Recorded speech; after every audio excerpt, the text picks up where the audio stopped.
intermittent fasting. I feel like I need to say that slowly to be careful. What a hot topic. Oh my goodness. When I mentioned to some friends that I was going to be doing an episode about this, everything blew up. We all want to know. So today you're going to find out. Let's talk about it. Welcome to Mind Your Midlife, your go-to resource for confidence and success, one thought at a time. Unlike most advice out there, we believe that simply telling you to believe in yourself or change your habits isn't enough to wake up excited about life or feel truly confident in your body. Each week, you'll gain actionable strategies and, oh my goodness, powerful insights to stop feeling stuck and start loving your midlife. This is the Mind Your Midlife podcast.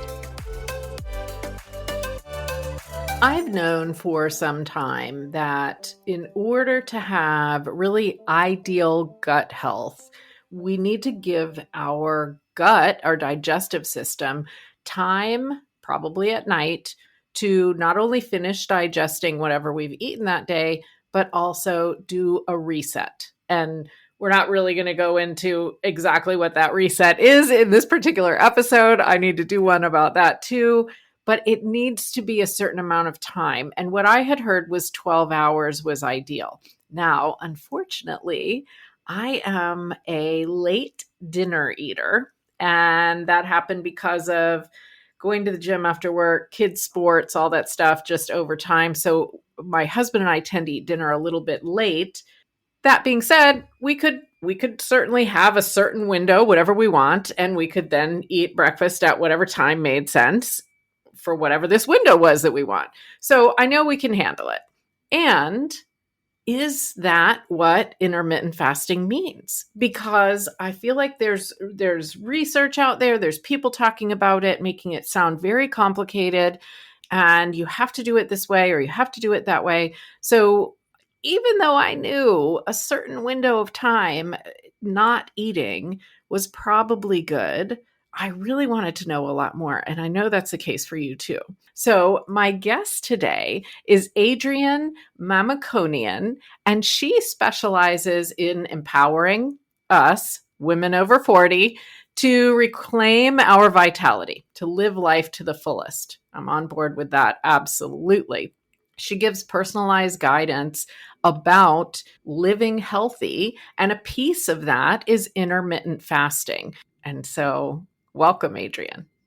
Thank you. It's so nice to be here. And I love this, all the conversations about midlife. And I'm so excited to chat today. I'm excited too. And if you're listening, as you'll hear in a few minutes, I got so many people asking me questions about this topic. So I know we're going to have a good conversation. We are diving into intermittent fasting today. And so initially, I think I'm just going to say, first of all, tell us what that means, because I feel like it's a buzzword that we hear. Maybe we don't really know what it means. And then what's your experience with it? Yeah, absolutely. And it is, I feel like, controversial right now in the market. You can kind of hear both ends, of the spectrum in terms of opinions, and you might watch something and form an opinion just based on, that one person. Mm-hmm. So I do think it's important to just let's look at the research and talk about what intermittent fasting really is. It's not something that is, you have to be afraid of. It's not something that has to be extreme. It's certainly not starving yourself or dieting. I think when people think of fasting, they think of really something very, very restrictive. And really all it is an eating schedule. So you're just picking a period of time in which you are consuming food. That doesn't even necessarily mean that you are reducing your calories. You're just picking a window in which you're eating them, because I have many clients who, have met their goal weight or at their goal weight, and they want to maintain, and they can still practice intermittent fasting as long as, and I tell all of my clients this, you get your nutrition in within that window. Because if you can't, then we need to extend it. So nutrition always comes first. We're not fasting, at all costs, even if we feel horrible and our heart's racing and all of the other things, right? We really take a strategic approach to fasting. And the purpose is really to have periods of digestive rest. And that's where all of the benefits come in with fasting. We want periods of feasting where we're eating and we're really building up those carbohydrates and fats and proteins, and periods where we are fasting to give our bodies that digestive rest. It's good for our gut. It's good for our brain. It's good for so many things, especially I'm, in my opinion, in midlife. So I am thinking that maybe the whole time this should have been called feasting and fasting, and then Yes. maybe people would be so much more excited Like, about here's it. the food. So the fasting is the window when you're not eating, and is there a certain amount of time that needs to be, or is there kind of a sliding scale? Definitely a sliding scale, and there's different ways to do fasting depending on your goals, depending on your lifestyle. For many people, doing a 16-hour fast and an 8-hour eating window works very well for just your typical sort of American lifestyle. But for some people, it works better to not fast at all and then do a longer fast 1 day a week or 2 days a week. Oh, So it just depends what you're looking to do, what your lifestyle is. If you're doing shift work, if you get up at 4 o'clock in the morning to, work out and then go to work, like you're not going to be able to last until 12 noon, before you have something to eat. So we really have to consider all of those factors when we come up with, which I do, with my clients, and come up with a window that really works for you. And just starting off slow. I mean, when I started fasting, I was someone who I have to have my, oatmeal or whatever as soon as my feet hit the floor in the morning. I could not, so for me, it was a very gradual process, and in terms of introducing the fasting. yeah. Okay, that makes sense to me. And it seems like, and I mean I knew this a little bit before, but I'm going to ask the question anyway. It seems like one of the really key benefits besides potentially losing weight is gut health. Hmm. So, tell us a little bit more about why that is and how that works. Absolutely. Yes. I mean, I was experiencing bloating. I was on prescription acid reflux medication ever since I had for years and years and years after I had it when I was pregnant, and then I just never went away, and I was never able to get rid of it. So that's one thing that just, I mean, it makes sense, right? If you're having periods where you're not eating, you're not having that constant acid reflux, the bloating dissipates because you're having those periods of digestive rest where your body is able to rest and repair those cells. It also causes our insulin to be more sensitive, which is what, we don't want insulin resistance, which leads to diabetes, which is those up and down of the blood sugar cycle. So when our insulin is more sensitive, when we're more sensitive to insulin, I should say, we can absorb those carbohydrates, the glucose that's in our food more easily, and keeping our blood sugar stable. So that's very helpful in terms of fat loss, but also, of course, gut health and hormone health, and all of the other things. So that my brain is trying to understand it. So that's interesting because it feels to me like blood sugar would be less stable if we Hmm. were eating less often, but you're kind of saying the opposite. Right. And I mean, not only that, but it regulates our hunger hormones, right? The hormones that tell us we're hungry and the other hormone that tells us we're full, those are more regulated when you're just eating in that period of time, because you're not having the constant up and down of your blood sugar. You're giving yourself that time for repair, and really almost mimicking it. Although, I mean, I'm no expert in ketosis or keto. I've never been successful at a keto diet ever in my life. But when we're intermittent fasting, we can sort of mimic that effect, where it has a very calming effect on the nervous system, as long as, I feel like I need to put this big disclaimer, as long as you are, not under a major stress, you're sleeping okay, you have your nutrition in check. So those are very important things to consider when, we're trying to get the benefits of fasting. Is it's it's not helpful if you are in a tailspin, so Mm. that's one of the things that people talk about. Oh, midlife, it's fasting is really harmful because our cortisol goes up when we're fasting, and we don't want that cortisol spike. But I mean, our cortisol spikes every morning, right? Our cortisol spikes in To the wake morning. us up. Yeah, that's what gets us Yeah. up and gets us moving in the morning. And so that's okay. Now, exercise is also a stressor, also increases cortisol. So there's lots of things in our day that increase cortisol, and fasting is one of them. So we don't want to be adding that on top of eating a lot of processed foods, not getting the proper macronutrients, not sleeping well. If you're in the middle of a major, life event, that is not the time really to introduce fasting. Mm. However, when you do it for a period of time, you really train your body to go into that fat burning mode, which is relatively stable in terms of blood sugar. But if your body is in fight or flight and your nervous Right. system is revved up, then yes, your blood sugar and your cortisol are going to be affected by that. Wow, that's really interesting. And certainly in midlife, there's all this stuff going on. You're absolutely right about that. And in fact, today, on the day we're recording this, the Uh-huh. episode that just came out of Mind Your Midlife is about sleep. And Mm-hmm. so I will link that in the show notes, because Yes. that plus an episode from June or July with Dee Davidson about hot flashes and blood sugar, both of them would be really well related to this Yes, conversation if you're yes, for listening. sure. Yeah. Uh-huh.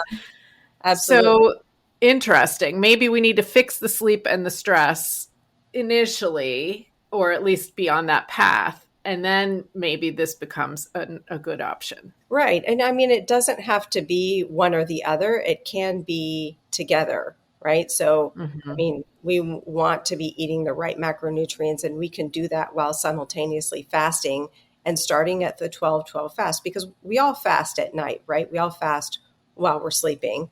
So but if you start with a 12-12 fast, so let's say you stop eating at 8 o'clock at night and you push your breakfast until 8 o'clock in the morning, that's doable for most people. And that's still a fast. So let's start there. Let's really make sure you're getting your nutrients in. And I tell all of my new clients this when we start fasting in my program is I want to see your macros, because I'm not going to permit like an extended fast until I see that you're getting in all of those nutrients, because Mm. we've got to have that. That's got to be a priority. And the flip side is also true. So if people are like, oh, fasting is, it's not working for me, it's making me feel horrible, and I can't, we shouldn't be doing this and all this stuff. Well, like, let's look at these other lifestyle factors. Maybe it's not the fasting that's the issue. Maybe it's some of the other things, about your overall health journey that we need to tweak some to make it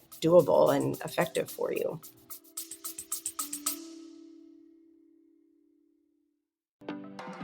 You know how we talk about all the changes that come with midlife? Work, family, body, all of it? Well, I've started a new bonus mini series where we go deeper into these topics each and every month. It's just $5 a month, and you'll get bonus episodes that you will not hear on the regular Mind Your Midlife show. Subscribe at CherylPFisher.com/bonus episodes. See you there. Yeah, that really makes sense. That really makes sense. And there's a reason to be working with someone to figure it out for sure. Yes. Yes, absolutely. Actually, one clarifying question Hmm. for whoever is listening right now.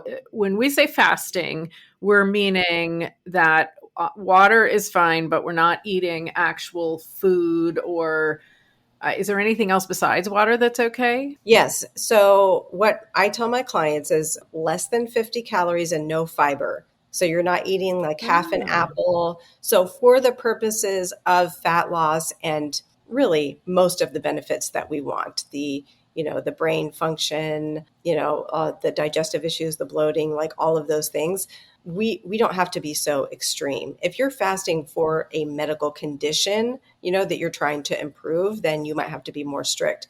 So I can have coffee in the morning. I can have a little something in my coffee. It's not going to be Coffee Mate. I'm sorry to report.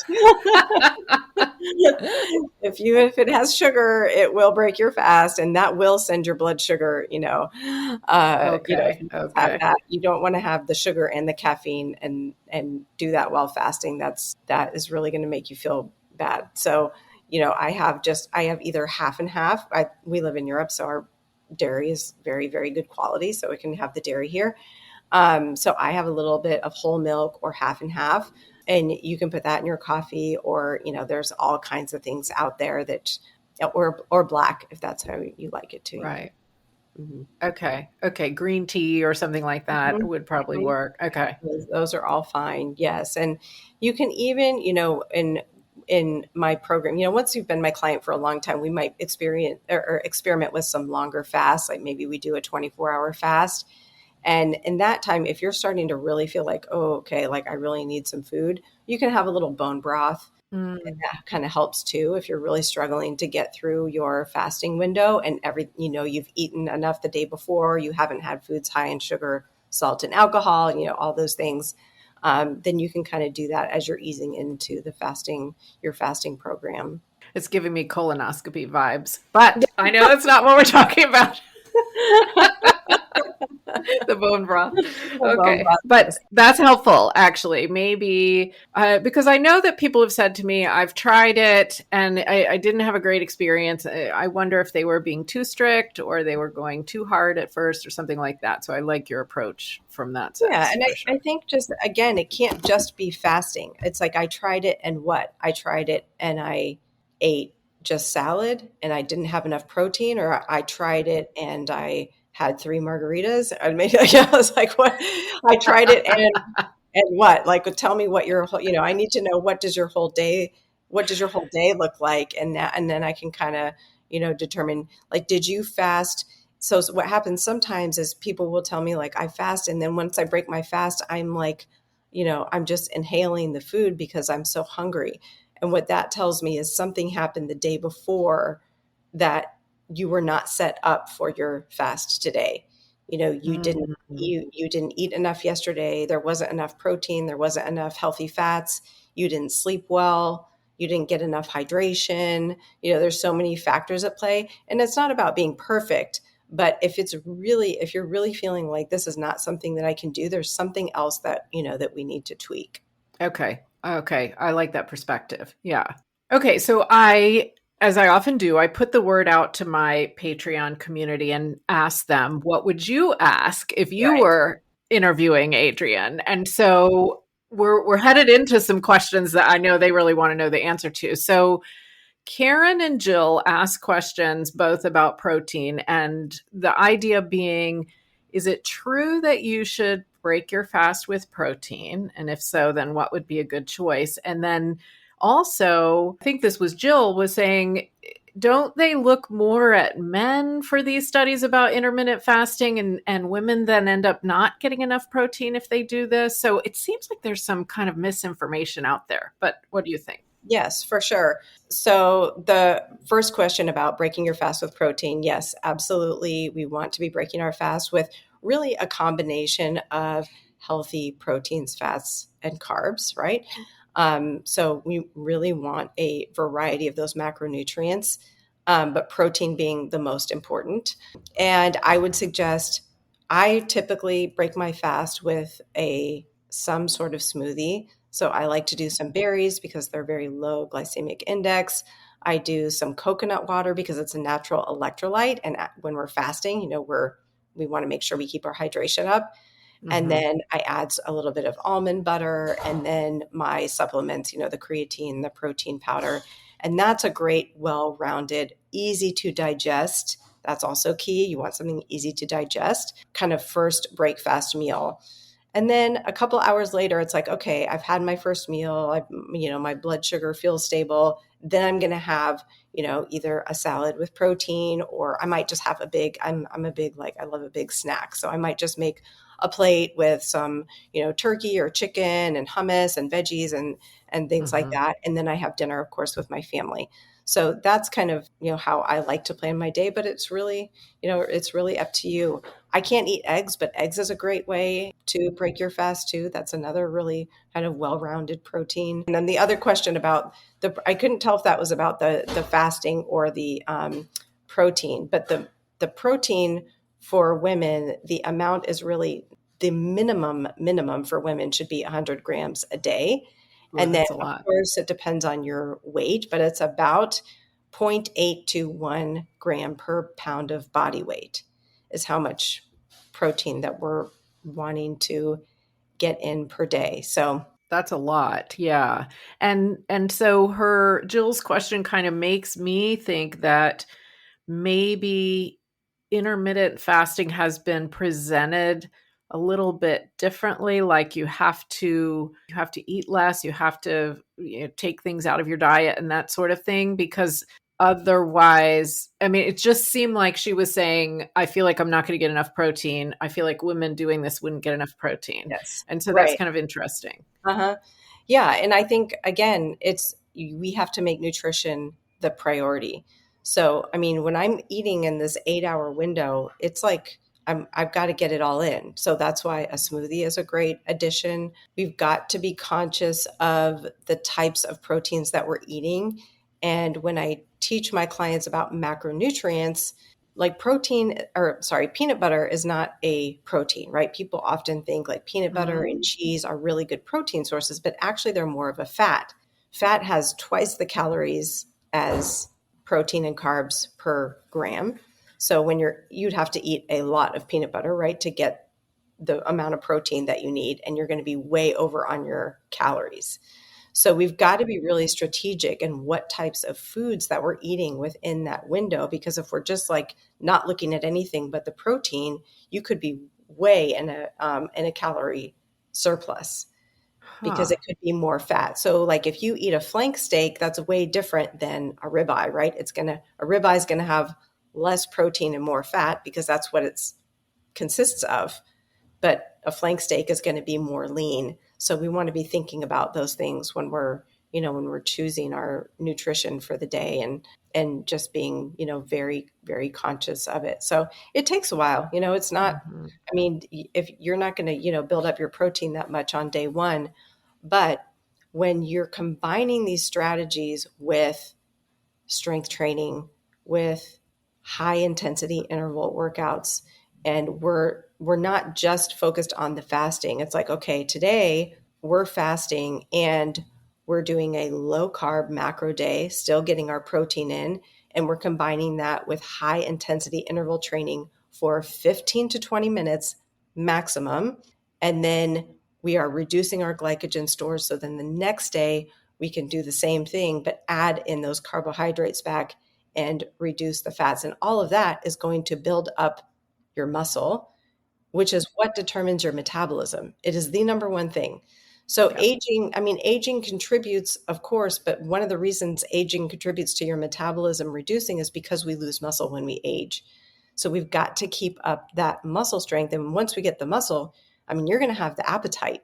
I mean, my That's a good clients point. can eat, your metabolism is going to raise. You can afford more calories, and then you're going to be able to get that protein in and really have a lot more energy. I appreciate you saying this about aging, because I have a family member who's going through a chronic disease where she was told you're going to lose even more muscle and you better keep exercising even just to maintain. But even for those of us that are healthy, it does get more difficult to Yes. build and maintain muscle as we get older.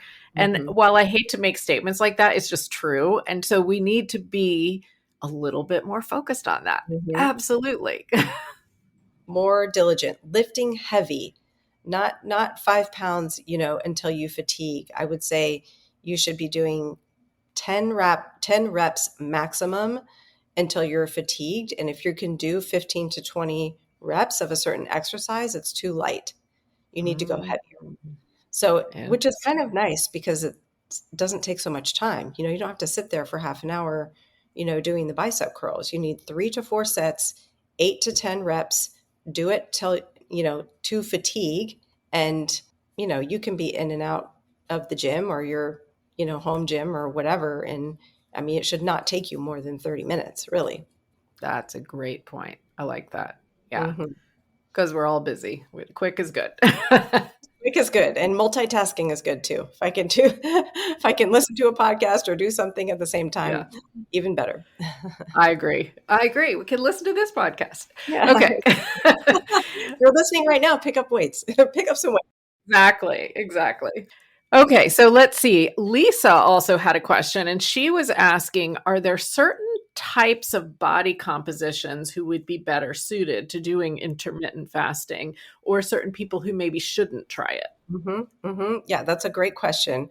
I would say, well, of course, as we mentioned earlier, we've got to make sure we have it's the whole package, the nutrition, the exercise. So if you're right now like eating fast food or eating a lot of processed foods and you want to introduce fasting, I would not recommend that. You have to do it in combination with diet, nutrition, macronutrients. I can't say it enough. If you have a like hypothyroidism, some sort of immune condition, those are things that we can talk about together. I also have my integrative health practitioner certification, so I can help you through some of those things. Maybe it's a good fit for you, maybe it's not.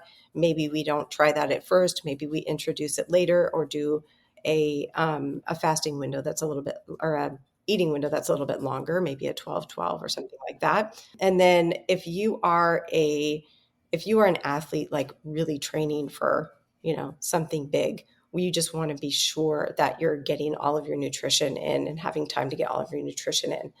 So, and then of course, I mean, if you're growing, my child, I have teenagers and I'm like, I'm skipping breakfast, but you're growing and, you need to be eating in the morning. And so we talk about that a lot in my family because, they see me fasting Yeah. in the morning and I don't want them to think it's a diet. And so I talk to them about why I fast and how it helps me and why it's important that they eat breakfast because they're growing and they need that support. So I'm glad you're saying this because I'm going to call out some listeners right now because over the past few weeks, for some reason, I have had conversations with multiple people in multiple different situations about how they just, I'm doing air quotes, don't do breakfast. It's Uh-huh. and I'm like coming across all these people all at once. And I guess this is why, so that we could talk about this. The problem is, what I'm hearing from you is they usually do coffee or whatever. Mm-hmm. So if I'm going to have coffee, which I don't have every morning, I need to eat something. Otherwise it bothers my stomach. And I Mm-hmm. suspect that that's probably true of a lot of people. Mm-hmm. So this whole I don't do breakfast thing strikes me as not a great habit. Yeah, I mean, I think I don't skip breakfast. I just delay it, right? I Yeah. mean, we have it later in the morning. There's nothing wrong with breakfast. I mean, that's what it means, right? Break Yep. fast. Yep. So there's nothing wrong with, but saying I don't do breakfast and then you're like drinking Diet Coke all day until 3 in the afternoon when crash into, you know, the cookie bowl or whatever, is not it's not the answer. So Yeah. it's tempting to say like, oh, well, if I fast for 16 hours, maybe I should fast for, why don't I fast for 20 hours? We have to have that feasting and fasting, the balance. Yeah.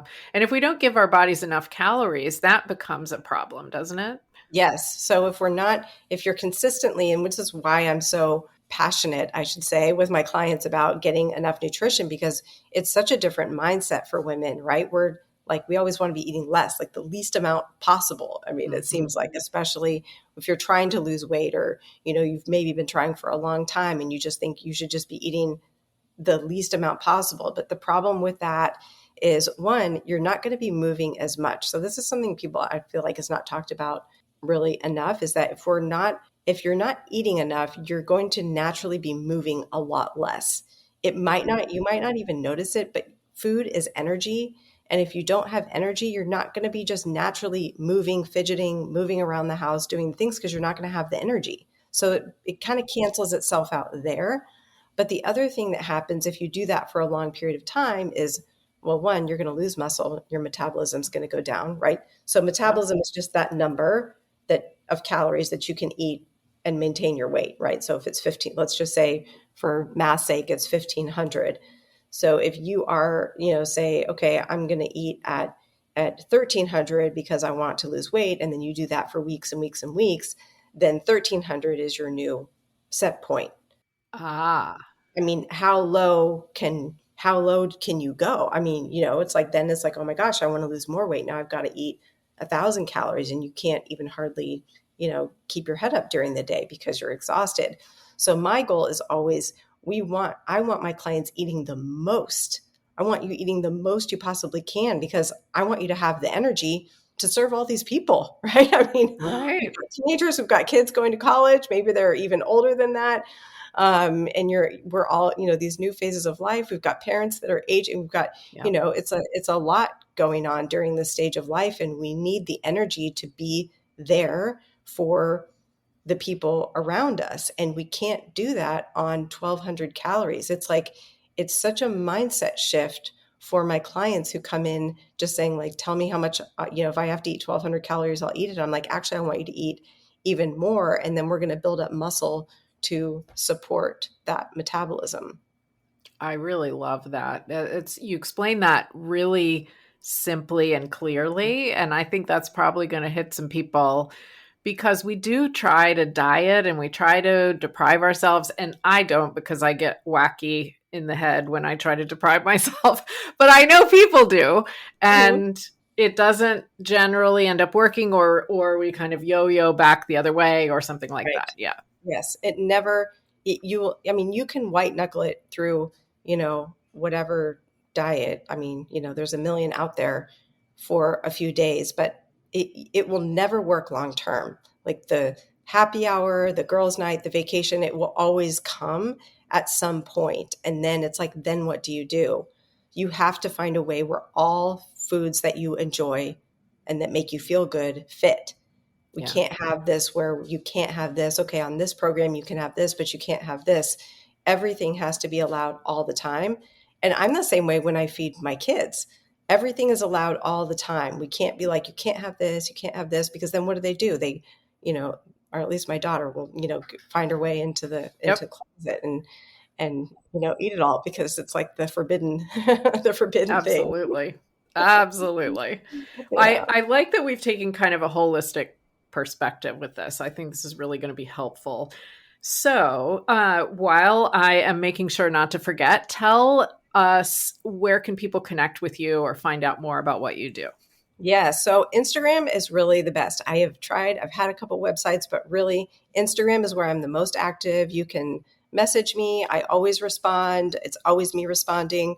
You can kind of see what I have to offer there. You can go to my link, and then I can give you the link also to, to the program that I coach, and we can start there. So I do a group program where I teach you intermittent fasting. I teach you, I'll set up your personalized macros for you, your protein, fats, and carbs, how much you need to be eating every day. And so I can coach you through all that. That really is the foundation of any health program, right? I mean, the Hmm. supplements, all that stuff comes later, but really I want all of my clients to have that foundation. And then if it's like, okay, I'm really still experiencing this or that, then we can go on to some of the integrative health things, and I can work with you individually on that.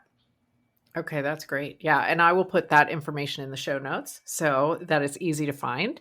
And then let's wrap up with kind of honestly my favorite question because I am always excited to see what people say. Yeah. Somebody is exercising with their heavy weights or they're driving the car and they're listening to this and they're thinking this is all good, but how am I going to remember it all? What's the one thing that is most important for somebody listening to remember about this discussion? I think the most important thing is just take one small step at a Mm, time. We don't have to implement. It's like, I can hear people listening, especially if you're like a little type A and you're like, okay, now I'm going to be fasting and I'm going to eat all my protein and I'm going to lift weights, and it's like 0 to 100, no, it's just, what's one thing that you can do today? If you're feeling overwhelmed with everything that we've talked about, what's one thing that you can do today to move yourself towards your goals, right? And all our goals are different. But we all want to feel good, right? So hmm in order to get you feeling really your best, what's one thing that you can do? It's about small steps consistently, not something drastic. I really, really appreciate that and definitely agree, because oftentimes we try the drastic stuff and we don't stick with it long anyway. I'm a testament to that. I was like whole 30, like whole 24 hours, I think is how long I lasted. Yeah, it's tough. It's tough to throw it all at the wall Yes. at the same time. Yeah. Okay. Well, Adrian, thank you so much. This has really been helpful. And I know that if you're listening, I know you learned a lot. So thanks. Thank you. Thanks for having me. I really, really, really appreciate Adrian's answer that we need to make a change kind of one piece at a time. Because it's so common, isn't it, that we find out about this new theory, this new great thing. It's going to be the solution. You have to change everything. You have to start 10 new things every morning and 27 new things every night. And you only eat in this window and you only eat those things. And we do that for a day or 5 days or whatever. And then we kind of freak out. So I do take 30 days every now and then, and I am a bit more careful about what I eat in that period. And I make sure that I eat things that give me energy and that aren't hard for my body to digest. And then most of the time, outside of those windows, I am eating what I know gives me energy. For example, I don't usually eat gluten because it makes me tired, but I make the decision at the time, right? If somebody's going to give me a cookie or something, I'm probably going to eat it. I'm digressing. My point is, I agree with her that if we try to revamp everything all at once in a very strict or complex way, we're likely kind of shooting ourselves in the foot. So try something. Certainly go find Adrian on Instagram, get the link in the show notes, find out more, ask her questions, and then guess what? She gave our Patreon community a 5-day meal plan, and we had an extra interview talking about what exactly would we eat during the day. So make sure that you come hang out with us in Mind Your Midlife Patreon. That's patreon.com/mindyourmidlife in the collective, and you will be able to grab that. And we really had a great discussion there as well. I hope this episode really gave you some clarity on a really hot topic. If you are listening on Apple, if you would take just a minute and go to Mind Your Midlife and scroll down and hit the 5 stars and write a little review. It doesn't have to be anything fancy. A couple sentences is great. It makes such a difference in telling the app to share these episodes with more people. And if you're on Spotify or something else, if you tap the 5 stars, that would be amazing. And I will see you again soon. In the meantime, slow down. Notice what's going on around you, what's going on in your head, and let's create something amazing.